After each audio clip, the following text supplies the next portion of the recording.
Yeah. Whoa, how about the heat lately? Yeah. Wow, it's been really warm. Very Nice hot. and cool this Yeah. weekend. Can they hear it? No, probably not. Oh no. There might be a little delay, so just keep talking. So. Oh, there it goes. There you go. There you go. So, how Like, about is that it- wine? Is it delayed or okay? So we're probably on like a 20-second delay. Oh, I hear it. Good. Got it. Alrighty. Okay, so we're 1 minute out. Can everyone hear us? Yep, we're live. Oh, it's delayed, yeah.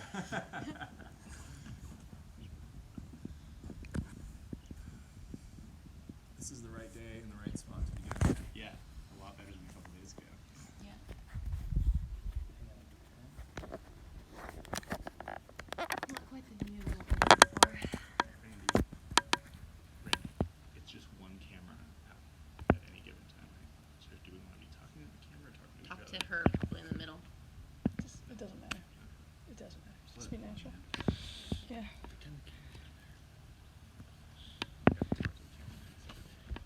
That is true. Welcome in.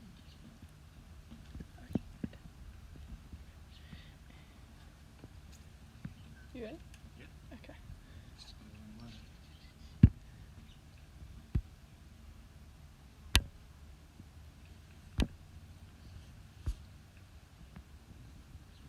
Hello, friends and fans. We are broadcasting to you live from 13th Vineyard on Howell Mountain.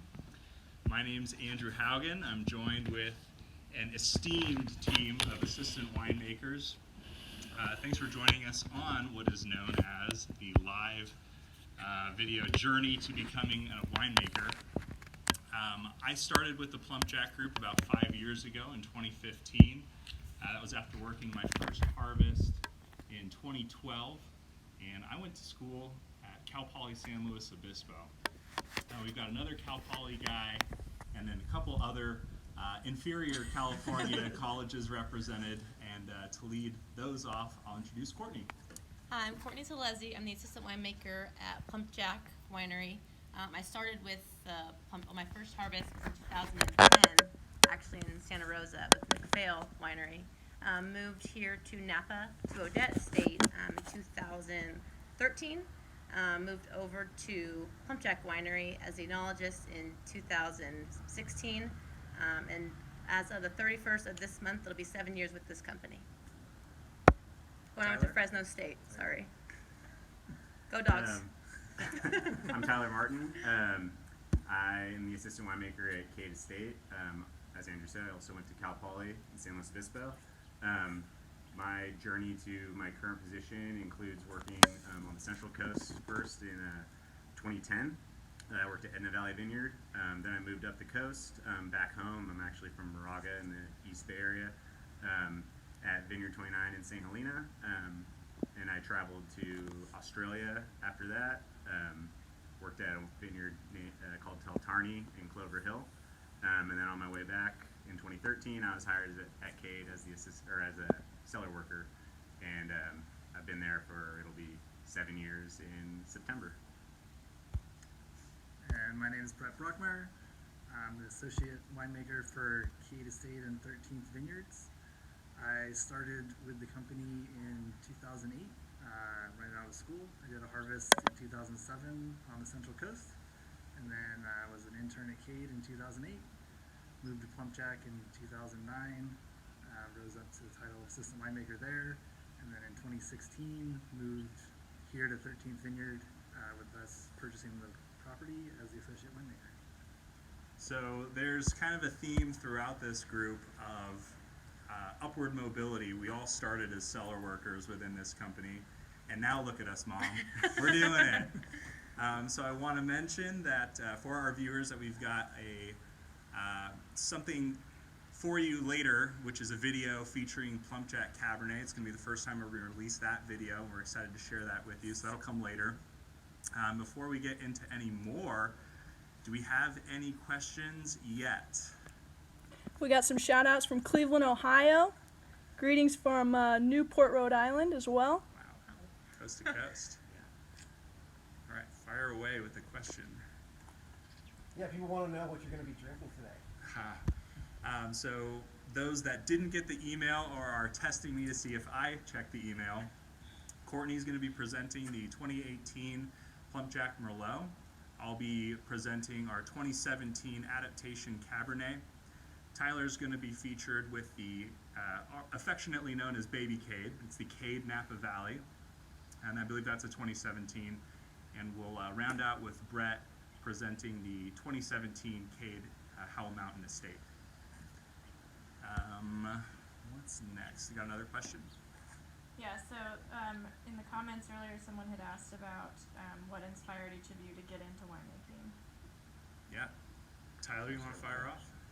Oh yeah, I'll take that one. So originally when I was at Cal Poly, I was an agricultural business major, which is a pretty common major at that school, and also pretty common for a lot of people to transfer out of once they've gotten into Cal Poly. And so that was my plan, and really what inspired me to get into winemaking was my dad. He's a pretty big wine collector, and he actually built a 2,500 bottle cellar in our house when I was in high school. So tasting with him, probably starting before I was 21, honestly, up until through college, really inspired me to taste great wines and wanted me to want to pursue a career in producing great wines. So I switched to wine and viticulture at Cal Poly because of that, really, and that experience, and the rest is history. So Brett, correct me if I'm wrong, you're a heritage winemaker. I grew up loosely involved in the business. My dad's more involved in the financial and real estate side of the wine business. So my family moved to Napa in 1987, shortly after I was born. So kind of grown up around the business. Went to high school with a lot of children of a lot of the famous wineries in Napa Valley that have been around for 40, 50 years. So I had a loose interest in wine. I was very fortunate to grow up, like Tyler, with a lot of really nice older Napa cabs. So had a definite interest in wine. Went to UC Davis to study engineering. Decided early on that that wasn't something that was very exciting. Basically going to be lots of programming, and didn't really feel like sitting in an office all day in front of the computer. So took some chemistry classes and some winemaking classes, and found out that I really liked the making side of it. And the rest is history. So I'm just some desert rat that happened to see the movie Sideways right before I turned 21, so the timing was right. I was attending Cal Poly at the time, and so there was that really cool proximity and an entire world of wine in my backyard that I was oblivious to. So I made the upgrade from Natural Light and Coors to cheap wine, and as soon as I found out that pretty girls like wine, I was hooked. Cortney has a family history of high quality fruit farming. Can you tell us about that, Court? Well, I guess, yeah. My dad's a farmer of, so trees, not animals, as some people think when I say my dad's a farmer. Peaches, cherries, walnuts. So grew up with that as a background. I went to Fresno State going to be a biology major, going to be a pharmacist. And if you guys don't already know, Fresno State has a winery on campus. And so my dad kind of was like, well, let's go take a look. And so we went and looked at the facility, the bottling line, like everything you needed to actually hands-on make wine. And that was very, very interesting to me. Not just the chemistry behind it, which was what pharmacy would be, but to actually be outside, working in the vineyards, all that kind of stuff kind of brought home into what I wanted to do. So kind of went from there. Graduated Fresno State, did 4 internships, just loved it, and then here we are. So I'm curious what the viewers at home are drinking, because I'm going to let the Cortney train keep on rolling. And please present your Merlot. All right, so we have the 2018 PlumpJack Merlot. As many of you viewers know, we did not have a 17 because we were affected by the fire, so we're really, really excited to release this to you coming June, first, second week, I do believe. Take a little whiff of this. The fruit comes from a, what do you want to say, a legendary wine grower here at Beckstoffer Vineyards. We've changed vineyards a little bit. We used to make the wine at PlumpJack, Now, Brett and Danielle and their team actually make the wine up here at CADE 13th. But me and Aaron, the winemaker, come up and taste and kind of give our 2 cents. In the 2018, we have about 4% Malbec, just to give a little more fruit in the mid palate. So let's give it a taste.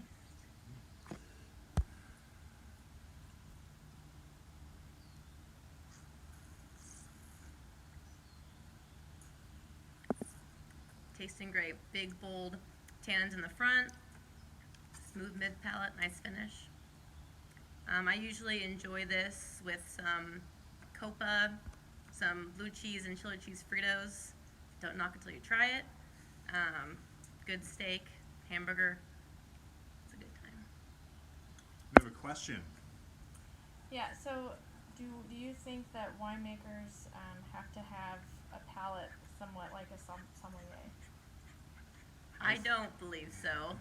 I think having a somm palate is the worst thing you could have as a winemaker. I'm kidding. I don't think you do. I developed my palate from starting tasting Pinot Noirs that my dad loved, and then Chardonnays, and then you kind of just move throughout. Now I make Cab and Merlot, which I never really tasted much of. You just get your palate, you get your niche, and you like what you like. Yeah, if you're able to do a lot of internships, which I didn't do, my first real internship was with this company, and was getting ready to go on and travel the world a little bit and do some other internships when a full-time position was offered. So it's been very fortunate. So I haven't had to switch a lot of jobs around and been able to stay with one company.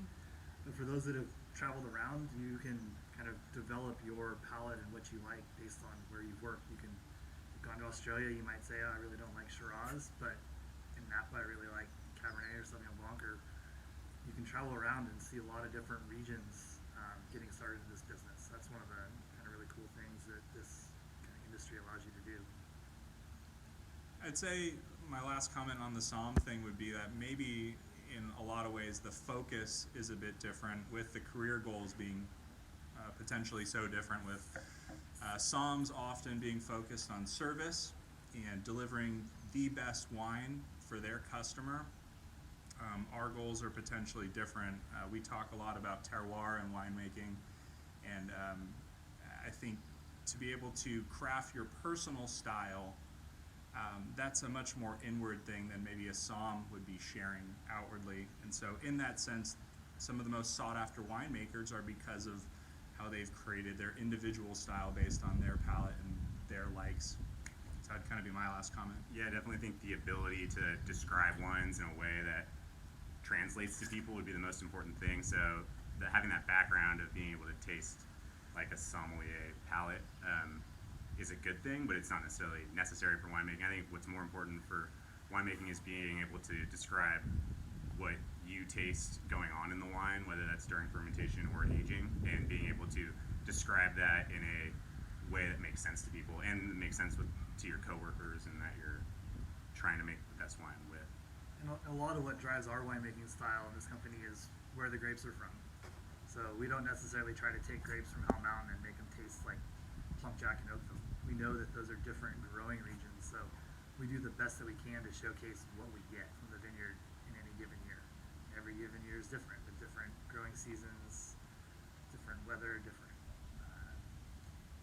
what we get in terms of set in the vineyard. So I think that we aren't really striving to make wine in an exact same way every single time, whereas a sommelier is going to be, you have a certain meal or a certain kind of goal of what wines you're looking for to pair together. So you have kind of a set thing that you're looking for.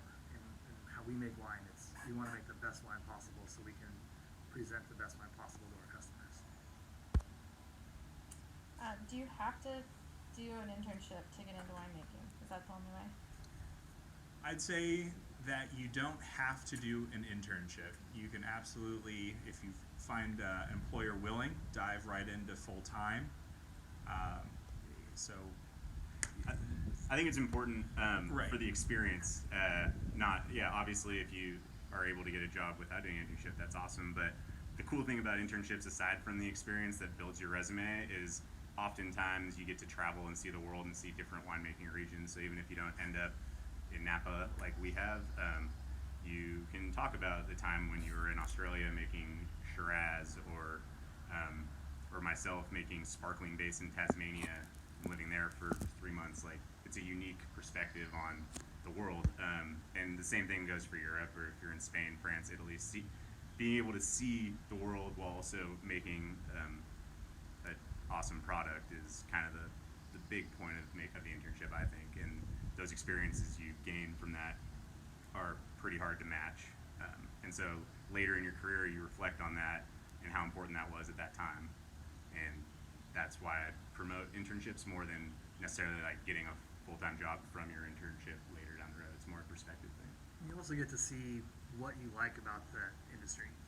So there's this kind of way that most of us went, which was start as an intern in the production side, and have worked our way up to where we are on the production side. But there's also a kind of laboratory, more chemistry-related side. So some people will, right out of college, will go in and work for a lab, and that's something that's a lot easier to do full-time straight out of college, because it's chemistry. It's very basic chemical analysis. You're not really involved in creating a certain style.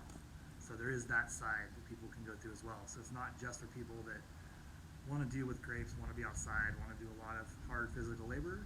There's a side that you can work on the chemistry side and kind of understand those processes and help us as winemakers understand and get numbers that we are really thankful for to help us make wine. I feel like we could stick on internships for a second, because it is a really critical part of, as we're talking about it, you don't have to, but you're cheating yourself to miss it, and it's hard once you've got the ball rolling to put your career on hold and walk back to become an intern. Cortney, do you have a really memorable internship experience? I have 5 internship experiences. The best were probably me. I got to go to New Zealand, worked in Marlborough at we made Sauv Blanc, just truckloads and truckloads of Sauv Blanc. And I learned that I don't really like I worked in a facility that had a capacity of 1 million gallons. And here when we work at PlumpJack, I think we do 12,000 cases. So I learned that that's not what I want to do. I want to be more hands-on, be able to touch everything, taste everything, and that kind of got me on that decision. But yeah, I personally think that internships is very crucial, because if you were to jump in and you didn't like it, then you're kind of out of luck. It's hard work. It takes dedication. It takes a lot I think, to get to where we are now. And you just need all that experience, because if you don't like working in the cellar, you might like working in the lab, you might like the numbers, and you're still on that same winemaking path, but you just take a different route. So I highly, highly recommend internships. Question? Yeah, the follow-up to that was, do interns get paid? Yes, it is, I believe, illegal in the United States, sometimes unfortunately, to work for free. So despite the nomenclature of internship, it's more of a seasonal harvest cellar worker position. And that's how I think mine is usually introduced in terms of job postings. We are hiring at Odette Estate. all properties. All properties, for so interns. it's really cool, this portfolio, this family of wineries. We've got Tyler and Brett up here on Howell Mountain, which is really exceptional with the acquisition of the 13th vineyard that we're sitting at. It was 80 new acres of incredible Cabernet, Malbec, some Sauvignon Blanc, Petit Verdot. 13th Vineyard also, I can see it from here, has housing. So that's a big question we get from potential seasonal workers, interns. Do you provide housing? At Odette and PlumpJack, you're on your own. But 13th Vineyard does offer that as an added boon. But yeah, you get paid. Do you get paid well? No, you're not gonna, it's not like tech industry. You're gonna be paid a very reasonable wage, livable wage. It's not minimum wage. No, you're gonna make good money. You're gonna make a ton of overtime because we're gonna work you to death. But I think at all these properties, you get to work with exceptional people, and you get to make you get to make some really world-class wines. And I think we're all big on education, training you for the future, And I know there are people out there that maybe don't want to become winemakers.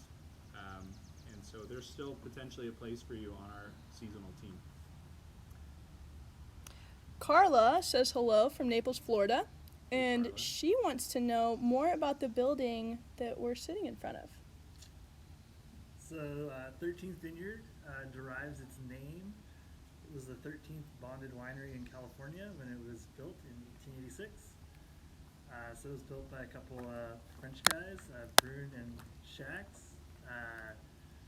They originally started what's now the Napa Wine Company, and then came up here to build a winery. And it was a limestone building, 3 stories, gravity flow, and this is the original building that was here in 1886. So it's been remodeled inside a little bit about 20 or so years ago by the prior owners before we bought it. So inside, as you can kind of see, it's fairly modern. So we're very fortunate to have this piece of history, but still be able to make the wines that the style that we want to make at the highest quality possible. I think all of our properties, potentially PlumpJack in the future, are great examples of continuing reinvestment and staying up to date with the latest technology.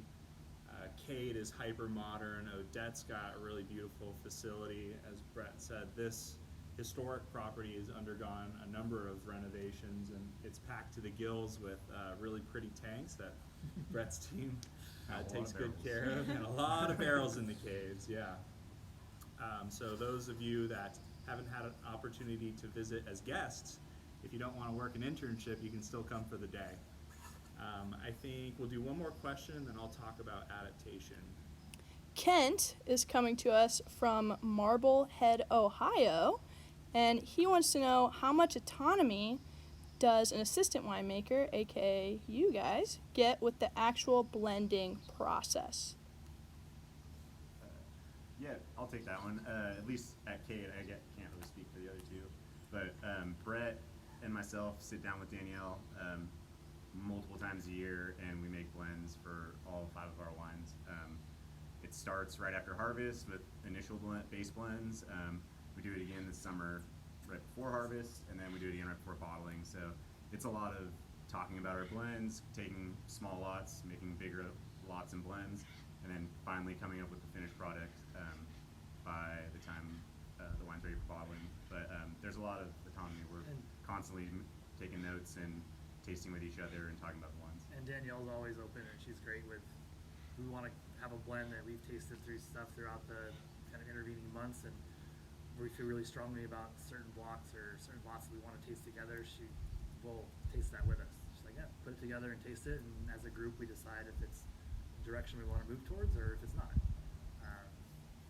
I know other winemakers are very much, they come up with the blends themselves, they taste, they want to do things their way, and then it's kind of our job as the assistants to make sure the nuts and bolts happen of actually performing the blending, but we don't necessarily have that say of what blends are.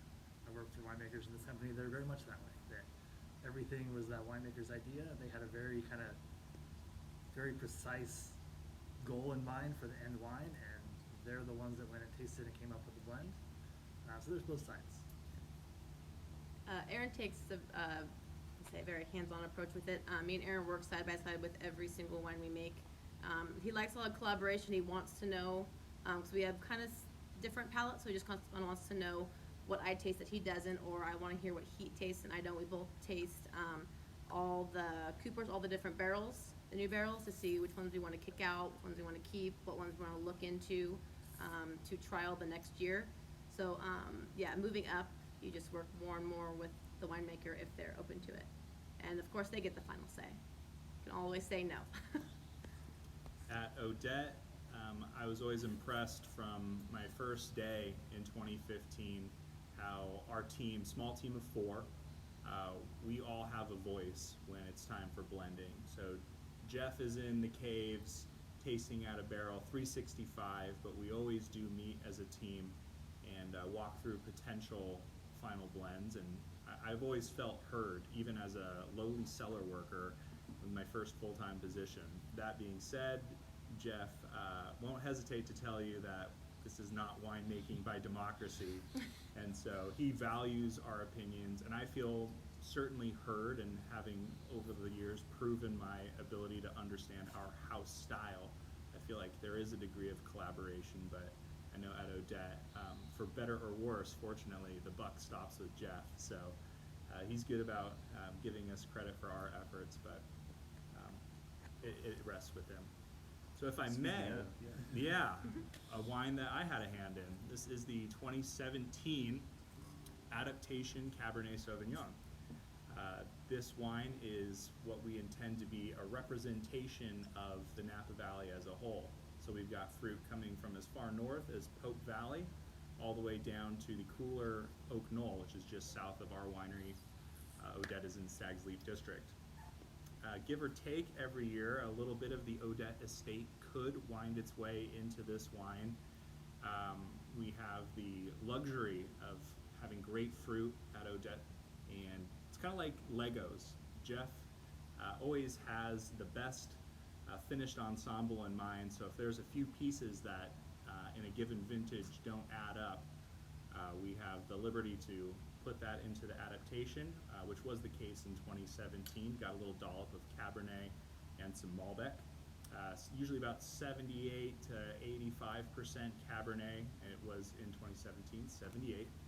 And as I said, it's got some Merlot and Malbec and Petit Syrah as well, and those help flesh out what we call the donut of Cabernet, where Cabernet on its own can often have an exultant attack, be lacking in the mid-palate with a strong finish, so those extra blenders really help flesh out the middle of this wine and make it more pleasurable.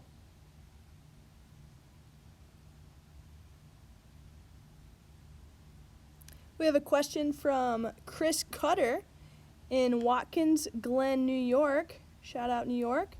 Do you have an age limit for interns, or when do you think it's too late to start down this path? Last year, we brought on a Cal Poly student who was just 20, so she got to taste a lot of grape juice. Didn't get to enjoy much in the way of wine. So we'll absolutely bring someone on who is looking to fulfill some requirements for academics. If they're under 21, I know that it's usually best if you're 21, so you get to experience the wines you're making. There's no technical The other way. We've had interns here in their 60s that are kind of enjoying a fun retirement career. There's a guy who worked in the electrical business for many years and has grandkids and kids, and he works harvest for 3 months a year around the world, and then spends the other 9 months a year traveling around and visiting his grandkids. He has a blast. So again, it's a pretty physically intensive, so you're able to lift a case of wine 50, 60 pounds and move around lots of stairs and ladders. There isn't an age limit. As long as you feel healthy and you want to get into the business, we welcome all kinds. Have you ever worked with someone in their 50s or 60s? Not as an intern. Okay, but here? Yeah, that's me. Marty's. Oh, that's right. Well, okay, true. Yeah. Okay. All right. Gonna Yeah, Martin. my- But not an intern. No. Brett has though. Okay. Our cellar master So at CADE has been in this business for many, many years. True. So brings a great insight into the industry. So I have a fun intern story. When I was in New Zealand, there was a gentleman named Kevin, and his vision with his wife was, we're going to sell our farm, we're going to work a harvest in the neighborhood in New Zealand, and then we're going to go abroad and we're going to travel and make wine in Italy and France. It was very romantic and beautiful. And then his wife broke her foot 3 weeks before harvest, so it was just Kev at the winery. And he was awesome. He brought a level-headedness, that experience in farming and life that none of us other kids could have brought to the team. And I remember at the final dinner that we had, a big celebration of the end of harvest, we went around and everyone said a little something about their experience. And Kev leans back in his chair and he goes, Mike, I learned something that there's no romance in making wine. And everyone was like, oh no, Kevin, there's no romance. But It's kind of true. You get into the nitty gritty, and you're not stomping on grapes and splashing each other with wine. Well, you can do that. Well, you can. Yeah, we stomp our Syrah. But it's a lot of hard work. So the romance is what you bring to this job, I think, and what you make of it. This one's for Cortney. Yes. You're the only female on the panel here. That is correct. Are there more men in the winemaking business or women? Yes. Over the last couple of years, I think we've come up a little more. I have like 10 or 12 friends that are either winemakers or winemakers. But I would say, yes, there are a few females that are, and this Danielle is the winemaker at CADE and CADE 13th, and she was one of the first female winemakers that I personally met and worked with. Working through all my internships, usually guys, teams of 12, 10, and then me, and you just kind of get used to it. It's a physically demanding job, and if you can't move a 120-pound barrel, you really can't do the job, and you just have to really want to do it. And that's kind of how I got through everything. Is just try to be better. I'm 5'4", and everyone here is 6 foot or taller, so you got to make up for that in just pure strength. But yeah, it is growing. I think with almost all fields, women came in late, but we're coming back. To be very clear also that when I started at Odette Estate, Cortney was a fellow cellar worker, and she set the bar extremely high in terms of efficiency, speed of work, quality of work, and so Cortney was definitely the example I've tried to follow ever since. Thank you, Andrew. As a follow-up to Cortney, but we'll ask it to the group. Who is the winemaker that's outside of PlumpJack? Because we know that your immediate bosses are your biggest inspirations, but outside of that, who are some of your biggest inspirations as winemakers? I want to shout out Shane Moore up at Grand Moraine Winery in Oregon. It's part of the Jackson family of wineries. I got to go up there in 2014 and help transition that facility into the Jackson family. So it was kind of Shane's real first go at being a winemaker, and that guy was such a cool customer, and he had so much fun with it, and we were making killer wines. Another mentor was my first, Graham Wirtz over at Stone Street. He's with the Jackson family also. He's this awesome South African, and he was definitely a mentor to me after he found out that I was normal, because he thought I was pretty weird at first, singing Disney songs in the laboratory, but we bonded, and definitely a lot of nuggets from him that I carry with me through my career. My first harvest was with Wes Haugen at Clopepi in San Rita Hills. Yeah, he's awesome. And it was an awesome experience because you get to live on the property and made 500 cases of wine. So we did everything. They sold about 80% of the fruit off the vineyard to some great wineries. So we got to interact with those winemakers when they would come down and check the vineyard out. But just on the winemaking side of basically living with the winemaker and his wife on the property for 3 months, working side by side in the winery. A lot of great experience, but also kind of real world experience of very fortunate their family is very well traveled, and he was an English teacher, so very artistic and knowledgeable. Got exposed to a lot of new kind of dining experiences and just kind of the things that you think about when you think of Napa and the industry. It's not just Napa. You can go anywhere and get a lot of kind of great side benefits of this business. Well, with my experience at Vineyard 29, I worked with Philippe Melka and Keith Emerson, who's the director of winemaking there. They both taught me a lot for my very first real harvest up in Napa about super premium winemaking, and that experience has held strong with me in my experience through CADE. Obviously, Danielle's a mentor to me as well. And if we're going outside the country, my experience with Peter War and Robert Haywood in Australia. Kade, guys. It's been a while. But those guys are both really making different wines, but really making amazing wines out in Australia. might as well also shout it out to Adrian Halpin up at Hourglass. Maybe not officially the winemaker, but he's doing a really great job up there, and hope he continues to do a good job up there. Tyler, you want to take that right into your wine? Yeah. So this is the 2017 CADE Napa Valley. Aside from the 13th Reserve, it is the second smallest production red wine that we make at CADE. It's mostly sold out of the tasting room. You can get online and maybe at a few restaurants as well. This fruit is the only cab we work with that is not Howell Mountain specific. The fruit is it's 86% Cabernet and 14% Petit Verdot. Most of the cab, 95% of the cab, comes from Kennefic Ranch in Calistoga.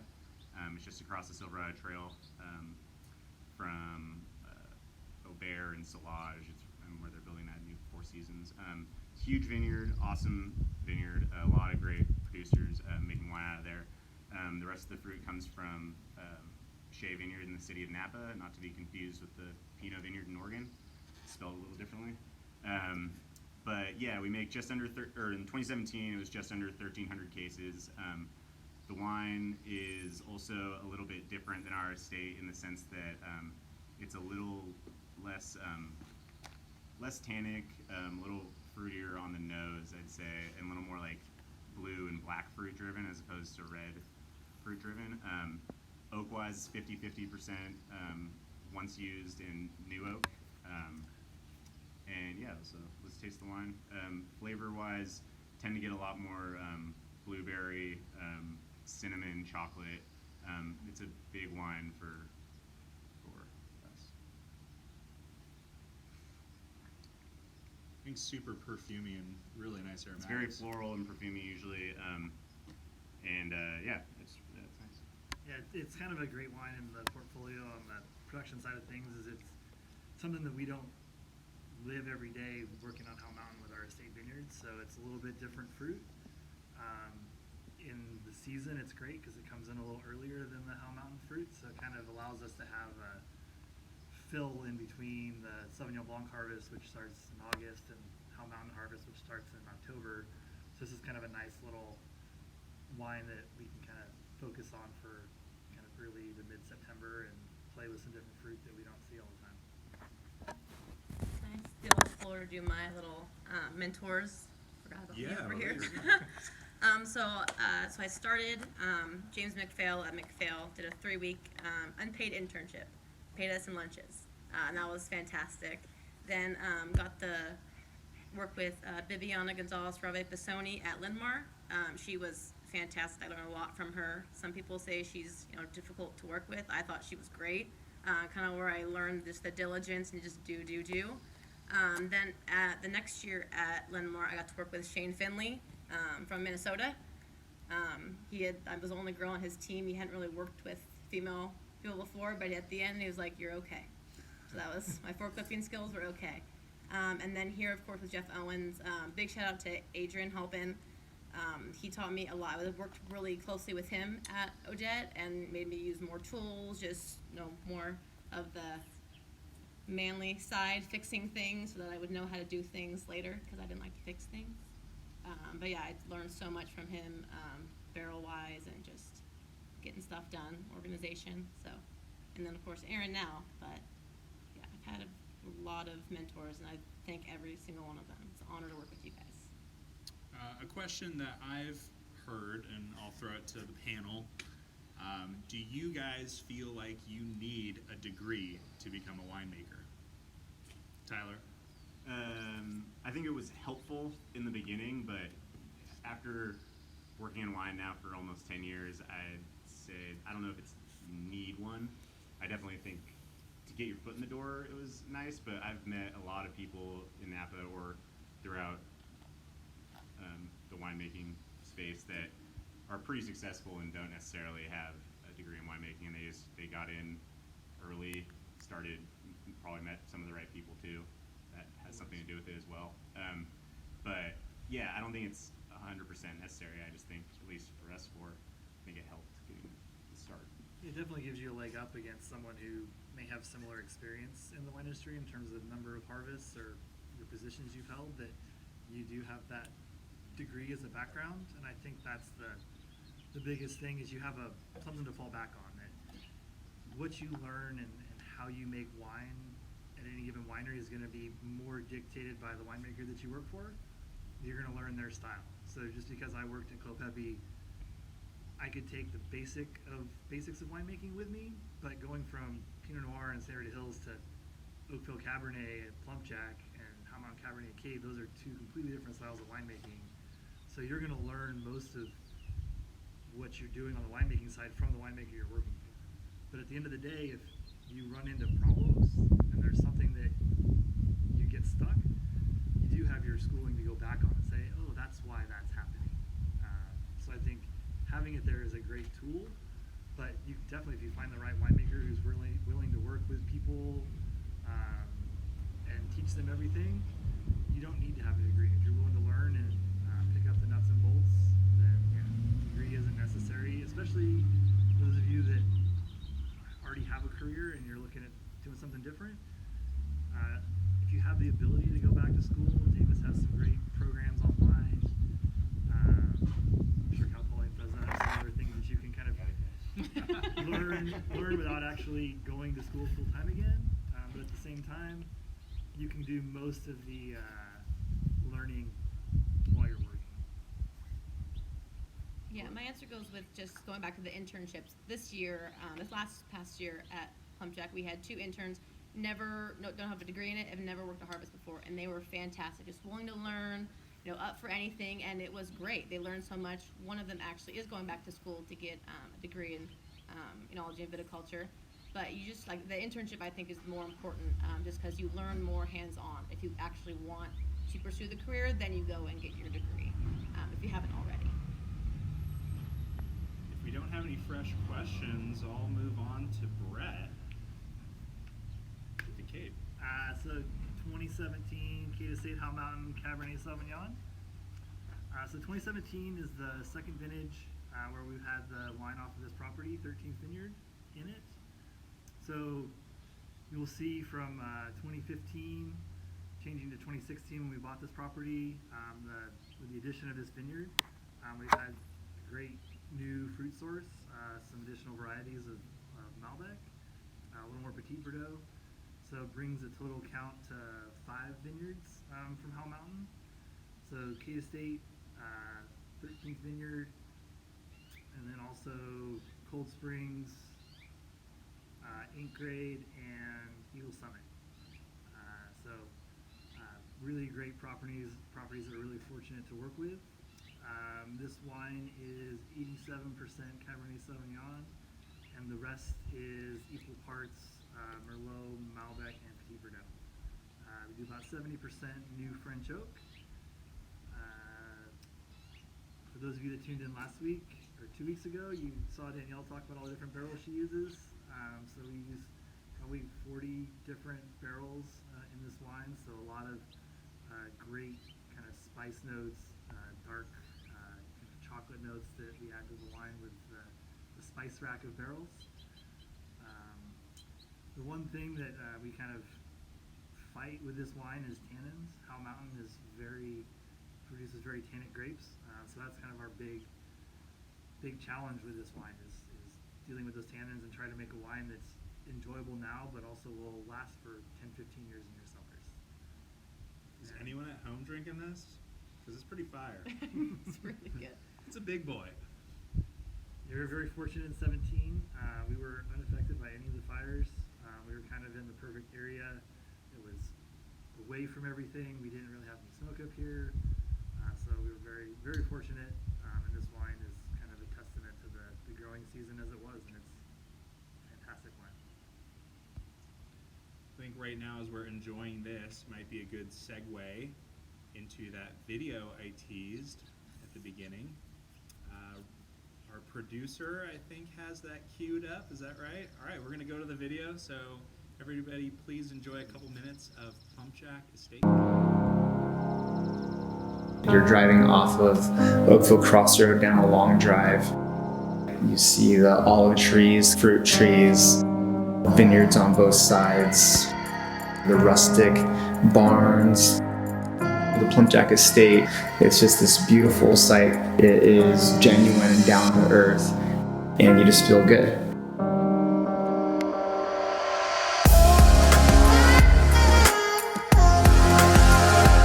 What makes PlumpJack special and unique is where we are located, our dirt, our soils. We have this wide array and range of soil profiles on our estate. That diversity of soil profiles gives us a wide range and a diversity of expression of Cabernet Sauvignon.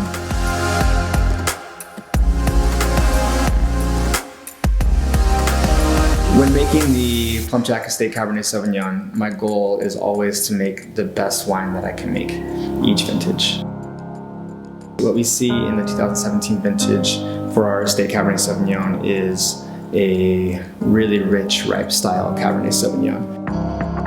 The nose has cassis, blackcurrant, black cherry, plum, really a lot of those riper elements. Along with that comes a lot of the classic elements that we get from the PlumpJack Estate, which is some of the sage, mint, and redder fruits as well, some raspberry.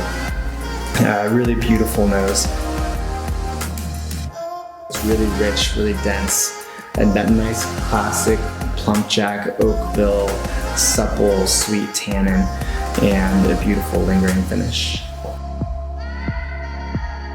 This is the 2017 PlumpJack Estate Cabernet Sauvignon.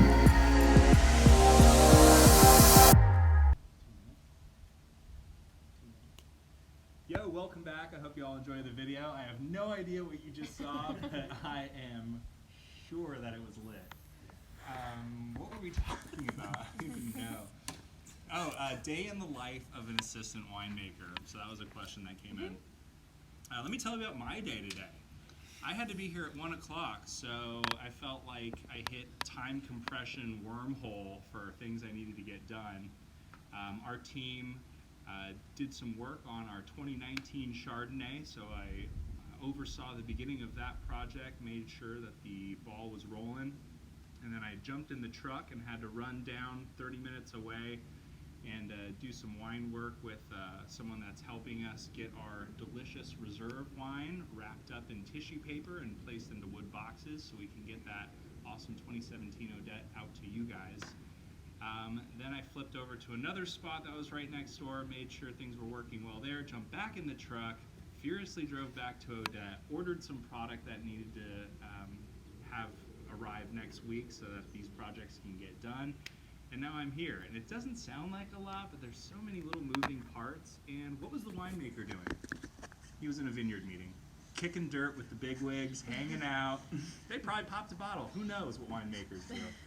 But I'd say that we are definitely the first line of defense and the winemaker's hands when they can't be absolutely present. Anyone else have something to contribute about assistant winemaker? I had a day today. All right. Yeah, so went in today. We had barrels to ship out. So after we use our barrels for 2 to 4 years, we sell them. So we had about 80 barrels to go out. Our winemaker had prior engagement. Typical. So did that. We had our cooling fan belt go out yesterday. Got replaced. Should have been good to go. Broke. So doing all the little shortcuts that Aaron taught me, nothing worked. I had to call him and deal with that. And then once he got there, we still couldn't figure it out. So I was like, well, I have to go do my do this. Hopefully you can figure it out. So Aaron, sorry, had to come in on your day off. But yeah, so it's you just pick up and you just work as a team. Sometimes I'm off doing something and Aaron takes the reins. If he's not there, I'm more than willing to step in. Tyler's looking at us like, damn, I was on Facebook. I don't know, what were you guys doing? Everything's running smooth. How was your Friday, bro? You know, I pretty much did this today. Honestly, that's not how most days are. Let me get that straight. During harvest, it's obviously busier days for all of us, and that's the bigger time of year. We're up early in the vineyards, depending on whether we're picking or not. Then we're back at the winery, we're crushing fruit. We're organizing the cellar team or cellar interns throughout the day, so writing work orders throughout the year, but heavily during harvest. Organizing our pump over schedules, that's big for all 4 of our wineries, to get the extraction that we want from our red wine. So that's I mean, the day-to-day is a lot of that. Obviously our inoculations and that's too, but it's mostly waking up early and getting out in the vineyards and then making sure everything gets done efficiently in the winery. This time of year is bottling season, so we're kind of in the middle of getting all the 2018s and 2019 white wines in bottle. So here at 13th, we're going to be bottling the 2018 CADE Cabernet in a couple weeks. So we're just getting ready to blend everything together and get it filtered and ready for bottling. So a lot of organizing and to make sure all the supplies are here and working with bottle suppliers, label suppliers, foil suppliers, cork suppliers. A lot of organizing is involved in our jobs.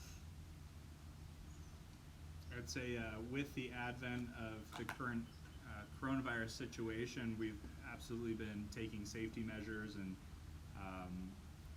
guidelines into consideration, and I think the assistant winemakers are kind of the spearhead of that, in addition to our management team as a whole. With that, as Brett was alluding to, we've got a lot of bottling going on. 'Tis the season. And with the state of affairs, we've been trying to limit the amount of external traffic into our wineries. And so where we usually bring on an external crew to help with the estate bottlings, all of our teams have been crashing from the various properties together. And so it's been a lot of togetherness. And I think we're really fortunate within this team of the PlumpJack family that we all like each other fairly well. So even an 8-hour day of monotony goes pretty fast when you get to hang out with your friends. And it's kept us busy.